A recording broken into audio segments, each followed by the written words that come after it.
মুসা আলাইহিস সালাম ভুল করলেন, আল্লাহর কাছে ভুল জেনে করেননি। কি ভুল করেছিলেন? কোনো ভুল উনি জেনে বুঝে করেননি। একদিন মুসা আলাইহিস সালাম রাস্তা দিয়ে চলে যাচ্ছেন, এবার একটা কিপ্তি আর একটা বানি ইসরাইল, দুটো ছেলে একসাথে লড়ালড়ি করেছে, ধস্তাধস্তি করেছে। আপনি বলেন, আপনি রাস্তা দিয়ে চলছেন আর দুটো ছেলেকে দেখছেন যে খুব লড়ালড়ি করছে, মারামারি করছে, তা আপনি ওকে বলবেন কি না, এই ছাড় ভাই ছাড়, ঝগড়া কাজ করিস না, ছেড়ে দে, বলবেন? এবার তারপরে যদি না শোনে তো আপনি ওকে একটা থাবা মেরে, ভাই এই বোকারা এইভাবে কেন কাজ করছিস, এই ঝগড়া করছিস, তোরা মারামারি করছিস কেন, সরাবেন কি সরাবেন না? তো মুসা আলাইহিস সালামের মন যে দুজনকে দুটো থাবা দিব আর দিয়ে দুজনকে সরিয়ে দিব, ঝগড়া করতে দেব না। এবার প্রথম তামাচা, প্রথম হাতটা কাকে মেরেছেন? কিপ্তিকে। আর যেমনই এক হাত মারা, একটা চড় মারা, মর্গে শুয়ে কপাল চাপড়া, পটল তুলতে চলে গেছে। হ্যাঁ, মরে গেছে, একটা থাবাতি শেষ। এবার মরে গেল। তো আপনি একটা লোককে ঠেলা দিলেন, পড়ে গেল, গাড়িতে অ্যাক্সিডেন্ট হলো, মরে গেল, তো আপনাকে একটা কেমন লাগবে না? একটা অনুভব করবেন যে কি করলাম আমি যদি লোকটাকে না ঠেলতাম, না পড়তো, না লোকটা মরে যেত। এটা ওর ভাগ্যে লেখা আছে, কিন্তু আপনাকে একটা খারাপ লাগবে যে না, আমার কি করলাম, আমার দ্বারাতে লোকটা বরবাদ হয়ে গেল। তো মুসা আলাইহিস সালাম ভয় পেয়ে গেলেন যে আমি একটা থাবা মারলাম আর আমার থাবাই মরে গেল। আল্লাহ যদি আমাকে প্রশ্ন করে, তুই একে মেরেছিস, কি উত্তর দিব? কাঁদতে শুরু করে দিলেন আল্লাহর কাছে। আর কি বলছেন? রব্বে ইন্নী যালামতু নাফসি ফাগফিরলি, রব্বে ইন্নী যালামতু নাফসি ফাগফিরলি। ওগো আল্লাহ, আমি নিজের আত্মার উপরে নফসের উপরে জুলুম করেছি, ফাগফিরলি, তুমি আমাকে ক্ষমা করো। আল্লাহ রাব্বুল আলামিন মুসাকে ক্ষমা করলেন, আল্লাহ রাব্বুল আলামিন নূহকে ক্ষমা করলেন, আল্লাহ রাব্বুল আলামিন ইউনূসকে ক্ষমা করলেন। বলবেন ভাই এক করে বলতে গেলে সময় অনেক লাগবে। আমার বন্ধুরা, আদম ক্ষমা চাইলেন, মুসা ক্ষমা চাইলেন, ইউনূস ক্ষমা চাইলেন। ও বন্ধু, এমনকি আমার নবী, যেই নবীর জীবনে কোনো পাপ ছিল না, যেই নবী মাসুম নবী, আমার নবী ইনোসেন্ট নবী, যার আগের গুনাহ মাফ, পরের গুনাহ মাফ, সমস্ত গুনাহ আল্লাহ যার ক্ষমা করে দিয়েছেন, সেই নবীর ব্যাপারে শুনুন কত আল্লাহর কাছে ক্ষমা চাইতেন। সাহাবায়ে কেরাম বলছেন, আল্লাহর রাসূলকে দেখতাম এক জায়গায় বসে কম করে এই ইস্তেগফারটি 100 বার পাঠ করতেন। নবীকে দেখতাম নবী বসে বসে পড়ছেন, রব্বি গফিরলি ওয়া তুব আলাইয়া ইন্নাকা আনতাত তাওয়াবুল গফুর। রব্বি গফিরলি, ওগো আমার আল্লাহ, ওগো আমার রব, ওগো আমার পরওয়ারদিগার, আল্লাহ তুমি আমাকে ক্ষমা করো। আল্লাহ, আমি নিজের নফস, রব্বে ইন্নী যালামতু নাফসি, আমার নফসের উপরে জুলুম করেছি।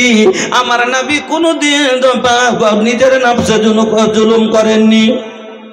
আমার নবী আল্লাহকে বলছে, রব্বি গফিরলি ওয়া তুব আলাইয়া, আল্লাহ তোমার কাছে তওবা করছি, ফাগফিরলি, আল্লাহ তুমি আমাকে ক্ষমা করে দাও, ইন্নাকা আনতাত তাওয়াবুল গফুর, তুমি হলে ক্ষমাকারী, আল্লাহ তুমি আমাকে ক্ষমা করে দাও। আল্লাহ রে আল্লাহ, আমার নবী গো, হাই রে নবী, কোন নবী শুনেন, কোরআন পড়ি পড়ি নবী রতিয়া বিতাবে, কোরআন পড়ি পড়ি রতিয়া बिताबे, नवाफिल में खड़ा रह के गोरवा फुलाबे, ऐसन बारब से प्रीतिया हो मुरी मनवालो भावे, ऐसन बारब से प्रीतिया हो मुरी मनवालो भावे। रउआ लोग के भोजपुरी तनको समझ में ना आई का? আপনারা ভোজপুরি মোটে বুঝতে পারেন না, না পারেন না। কি বললাম কথাটা? কোরআন পড়ি পড়ি নবী রাতিয়া বিতাবে, আল্লাহ রাসূল কোরআন পড়ে পড়ে রাত কাটিয়ে দিতেন, আর নফল সলাতে দাঁড়িয়ে পা ফুলিয়ে দিতেন, আর নওয়াফিল মে খাড়া রাখে গোড়ওয়া ফুলাবে, আইসান বা রব সে পিরিতিয়া হো। আল্লাহর সাথে কিরকম ভালোবাসা ছিলেতে দেখেন।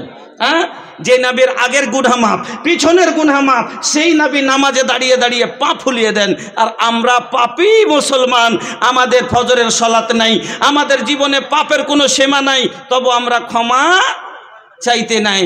আমরা কি কয়বার দিনে ক্ষমা চাই আল্লাহর কাছে গো? কয়বার ইস্তেগফার করি? একটু সময় পেলে তো চার দোকানে বসে আল্লাহর জিকির না করে, আল্লাহর কাছে ক্ষমা না চাহে, একটু সময় পেলে চায়ের দোকানে বসে বসে তো আমরা লোকের জিকির করি, লোকের সমালোচনা করি, কোন মৌলবি কিরকম হবে, ওই ফালনা মৌলবিকে জানিস এরকম ভাই এরকম, হ্যাঁ না তো ফালনা এরকম, অমুক এরকম, লোকের সমালোচনা।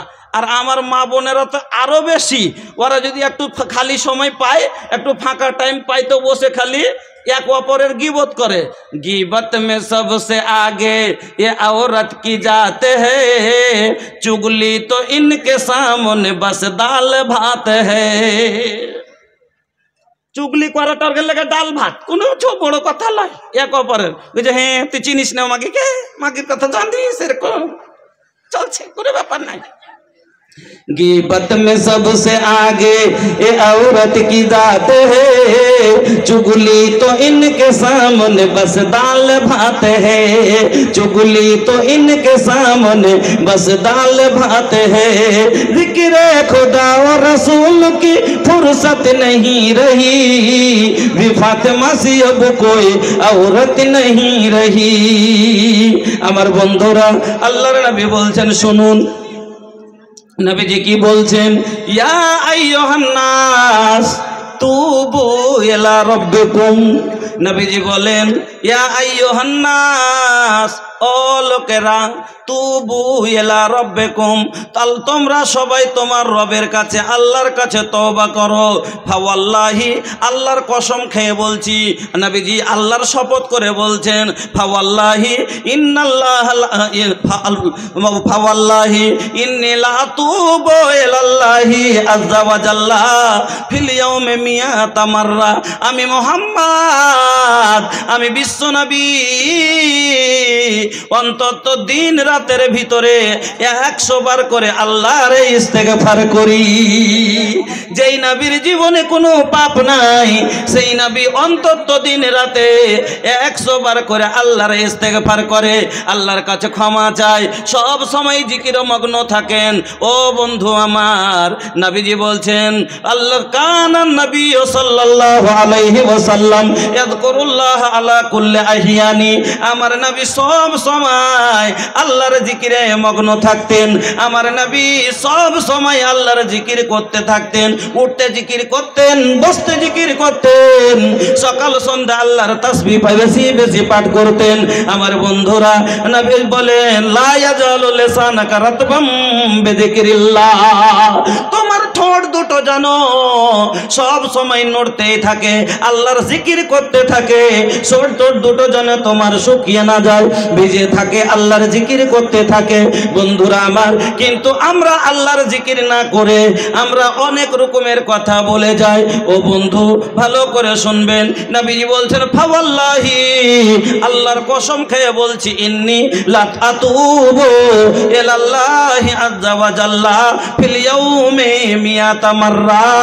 আমি নবী মুহাম্মদ অন্তত দিন রাতের ভিতরে 100 বার করে আল্লাহর জিকির করি, আল্লাহর কাছে ক্ষমা চাই, আল্লাহর কাছে ইস্তেগফার করি।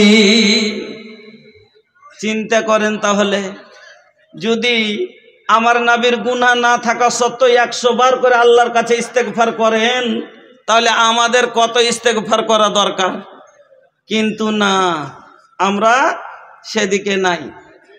সুবহানাল্লাহ, আমরা তাজ গুনাহকে কোনো গুনাহই মনে ভাবি না, গুনাহকে কোনো গুনাহই মনে ভাবি না। হযরতে আনাস বলছেন কি, ইন্নাকুম লা তা'মালুনা আমালান হিয়া আদাক্কু ফি আয়ুনিকুম মিনাস সারে ইন কুন্না লা নাউদ্দুহা আলা আহাদিন নবী সাল্লাল্লাহু আলাইহি ওয়াসাল্লাম মিনাল মুবিকাত। আল্লাহর নবী জামানার কথা শোনেন। হযরতে আনাস বলছেন, যেই গুনাহগুলোকে আজ তোমরা গুনাহ মনে করো না, যেই গুনাহগুলোকে, যেই পাপগুলোকে আজ তোমরা চুলের চাইতে দুর্বল মনে ভাবছো, যাকে তোমরা কোনো গুরুত্ব দাও না, রাসূলের যুগে এই গুনাহগুলোকে, এই পাপের কাজগুলোকে হালাক করে দেওয়া, বরবাদ করে দেওয়া, ধ্বংস করে দেওয়া গুনাহ মনে করা হতো। যে গুনাহ